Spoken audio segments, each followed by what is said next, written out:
नमस्कार साथियों, मेरे YouTube चैनल में आप सभी का एक बार फिर से स्वागत है। साथियों, निपुण भारत मिशन के अंतर्गत 22 सप्ताह की कार्य योजना जारी की गई है। आज की इस वीडियो में हम जानेंगे कि पहले सप्ताह के छठे दिन अर्थात 6/8/2022 को कक्षा 2 के बच्चों को भाषा और गणित में क्या क्या कार्य कराना है। वीडियो को शुरू करने से पहले मैं आपको बता देना चाहता हूं, अगर आप चाहते हैं इस तरह की इन्फॉर्मेटिव वीडियो आपको एक प्लेटफार्म पर मिले तो उसके लिए मैंने इन्फॉर्मेटिव वीडियो व्हाट्सएप ग्रुप और इन्फॉर्मेटिव वीडियो टेलीग्राम ग्रुप बनाए हुए हैं। आप चाहें तो मेरे ग्रुप से जुड़ सकते हैं। ग्रुप का लिंक आपको वीडियो के डिस्क्रिप्शन बॉक्स में मिल जाएगा, जिस पे क्लिक करके आप मेरे ग्रुप से जुड़ सकते हैं। तो चलिए देखते हैं। छठे दिन आपको रेमिडियल और पुनरावृत्ति कार्य कराना है, रेमिडियल गतिविधि कराना है, कार्यपत्रक भरना है और उसके साथ साथ आपको बच्चों को आज गृह कार्य भी देना है, क्योंकि 7वें दिन गृह कार्य करना है और 7वें दिन आपकी छुट्टी रहेगी, तो आप गृह कार्य आज ही दे दें। इसमें आपको सबसे पहले आधारशिला क्रियान्वयन संदर्शिका में कार्य कराना है। 3 कालांश आपके यही होंगे। पहले कालांश में आपको सामान्य निर्देशों को समझना, बात सुनो भाई बात सुनो, ये गतिविधि आपको बच्चों को करानी है। इसके लिए आधारशिला क्रियान्वयन संदर्शिका कक्षा 2 आपको चाहिए। कहानी का चयन आप पहले से ही कर लें। शिक्षक के लिए मुख्य बात यही होंगी कि अब सभी बच्चे गतिविधि में हिस्सा लें। तो सबसे पहले आपको सामान्य निर्देशों को समझने के लिए गतिविधि करानी है। कालांश की शुरुआत आप किसी छोटी कहानी से करें। इसके लिए 5 से 7 मिनट का समय दें। फिर आप सभी बच्चों को गोल घेरे में आराम से बिठा लें और सहज कर लें। आप बच्चों को बताएं कि आज हम बात सुनो भाई बात सुनो खेल खेलेंगे। इस खेल में आप बच्चों का कुछ निर्देश दें, सभी के उसके अनुसार प्रतिक्रिया देना और कार्य करना होगा। आप बच्चों को निर्देश दें, सारे बच्चे बात सुनो, मिलजुल कर एक गोला बनाओ। बच्चों को ऐसा करने के लिए थोड़ा समय दें। इस तरह आप आगे नए नए निर्देश जोड़ें और बच्चों को उनके अनुसार प्रतिक्रिया दें। क्रिया करने को कहें, जैसे सारे बच्चे बात सुनो, जल्दी से एक लाइन बनाओ। आगे आपके द्वारा दाएं से बाएं चलना, बाएं से दाएं चलना, कूदना इत्यादि निर्देश दिए जा सकते हैं। आखिर में बच्चों से थोड़ी बातचीत करें कि उन्हें यह गतिविधि कैसी लगी। जो बच्चे प्राय कम बोलते हैं उन्हें बोलने के लिए प्रोत्साहित करें। उसके बाद आपको लेखन कार्य कराना है। सभी बच्चों को अपनी पसंद के किसी फूल का चित्र बनाने के लिए कहें। बच्चों से उनके द्वारा बनाए गए चित्र अपने साथी को दिखाने और उस पर थोड़ी बातचीत करने कहें। इस दौरान आप घूम घूम कर उनकी आपस की बातचीत को सुनें। फिर किन्हीं 3-4 बच्चों को सभी के साथ अपने चित्र पर बातचीत करने को कहें। इसके साथ साथ आपको शिक्षण प्रक्रिया की समीक्षा भी करनी है। क्या सभी बच्चे आपका निर्देश समझ पा रहे हैं? यदि नहीं तो उन बच्चों की पहचान करें, उन पर ध्यान दें और समझने का प्रयास करें कि उन्हें कोई परेशानी तो नहीं हो रही है। उसके बाद आपको दूसरे कालांश में सुनो सुनो अब ये बताओ, ये गतिविधि आपको बच्चों को करानी है, जिससे कि अलग अलग ध्वनियों की पहचान हो जाए। इसके लिए आपको स्थानीय कहानी, कागज़ की गेंद और कार्य पुस्तिका चाहिए। कहानी का चयन आपको पहले से ही कर लेना है। सबसे पहले आप ध्वनि जागरूकता कराएंगे। कालांश की शुरुआत आप किसी कहानी को स्थानीय बच्चों की भाषा में सुनाकर करें। इसके लिए 5 से 7 मिनट का समय दें। फिर आप सभी बच्चों को गोल घेरे में आराम से बिठा लें और सहज कर लें। बच्चों को बताएं कि आप उनमें से किसी एक को एक गेंद देंगे और ताली बजाएंगे। जब तक ताली बजती रहेगी तब तक गेंद बच्चों को अगले बच्चों को गेंद बढ़ाते रहेंगे। जब आप ताली बजाना बंद करेंगे उस समय गेंद जिस बच्चे के हाथ में होगी उसे आप बोलेंगे, सुनो सुनो अब ये बताओ, ची ची ची ची कौन है करता। बच्चे बोलेंगे, ची ची ची ची चिड़िया करती। आप बच्चों को 1-2 उदाहरण द्वारा समझाएं कि उन्हें कैसे जवाब देना है।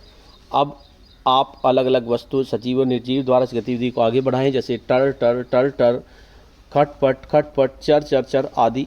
इस गतिविधि के लिए आप किसी भी आवाज़ को केंद्र में रखकर कार्य कर सकते हैं और बच्चे भी अपनी कल्पना से किसी भी वस्तु सजीव निर्जीव का नाम ले सकते हैं। उसके बाद आपको लेखन कार्य कराना है।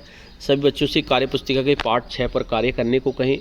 बच्चों को कार्य पुस्तिका पर कार्य करने संबंधी निर्देश दें। हो सकता है आपको 1 से अधिक बार भी निर्देश देने पड़ सकते हैं। जब बच्चे कार्य पुस्तिका पर कार्य कर रहे हों तो कक्षा में घूम घूम कर उनके कार्य का अवलोकन करें और आवश्यकता के अनुसार उनकी सहायता करें। बच्चों द्वारा किए गए कार्य को दिखाने को कहें और उनकी प्रशंसा करें।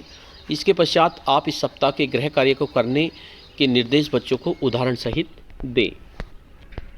इसमें आपको शिक्षण प्रक्रिया समीक्षा भी करनी है। क्या सभी बच्चों ने कार्य पुस्तक कार्य पूरी तरह से किया है?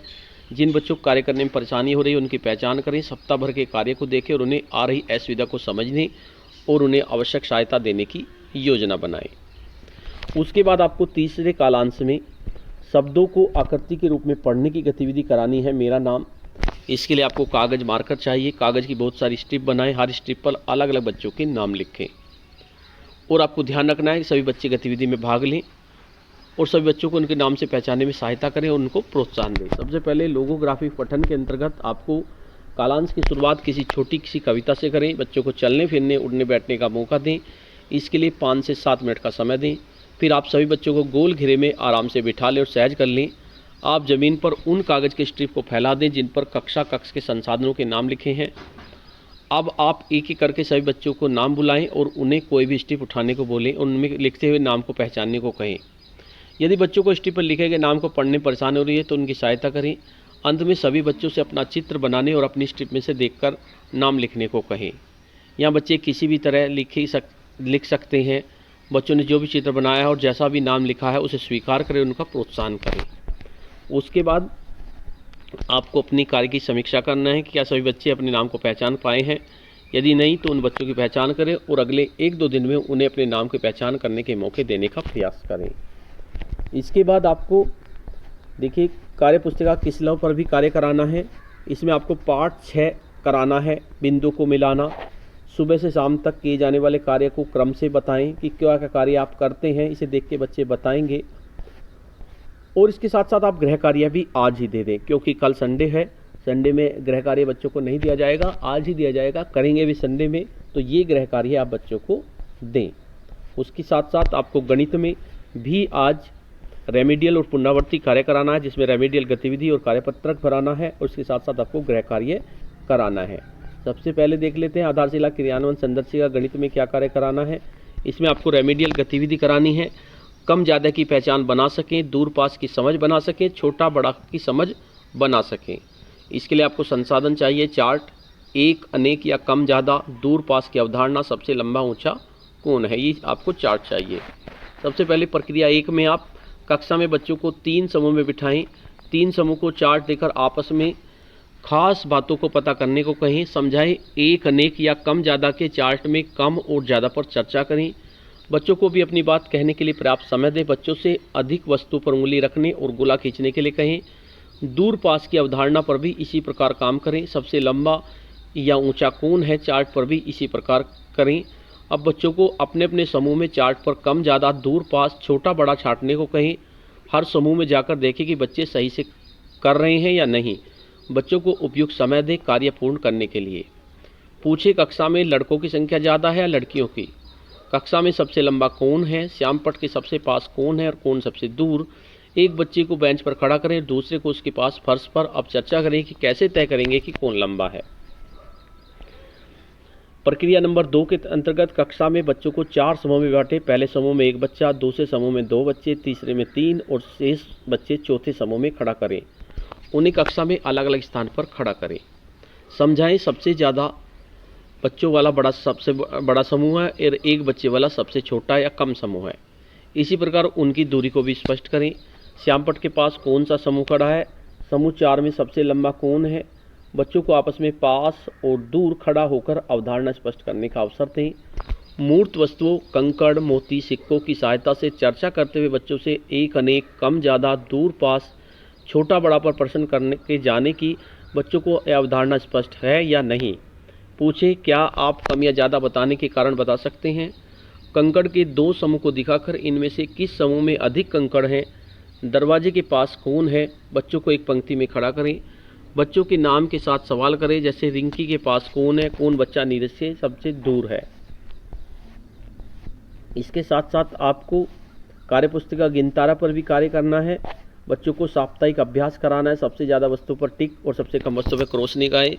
किताब की सबसे पास वाली वस्तु पर स्टार बनाएं और सबसे दूर वाली बने पर दिल का चित्र बनाएं। सबसे बड़े पर कछुए पर स्टार और सबसे छोटे कछुए पर क्रॉस का निशान लगाएं। सही गलत पे निशान लगाना है। तो ये बच्चों को कराना है। इसके साथ साथ आपको बच्चों को साप्ताहिक पुनरावृत्ति कार्य भी कराना है। इसमें साप्ताहिक पुनरावृत्ति में सबसे ज़्यादा और सबसे कम पे टिक लगाना है। तो ये अभ्यास आपको बच्चों को कराना है। और आपको गृह कार्य भी देना है। देखिए, अभिभावक बच्चों को ये कहानी सुनाए और बीच बीच में दिए गए सवालों को भी पूछें। तो ये कार्य आपको बच्चों को घर से देना है। अजय आभा का जन्मदिन, इस कहानी को पढ़ें और ये प्रश्नों को पूछें। तो साथियों आज की वीडियो में इतना ही। आपको यह वीडियो कैसी लगी? अगर आपको वीडियो अच्छी लगी तो इस वीडियो को लाइक करें, शेयर करें और वीडियो पे कमेंट्स करें। और अगर आप मेरे चैनल पे नए हैं, पहली बार मेरे चैनल को देख रहे हैं, तो चैनल को सब्सक्राइब कर लें और बेल के आइकन को प्रेस कर दें, जिससे कि आपको नेक्स्ट वीडियो का नोटिफिकेशन मिल सके। धन्यवाद।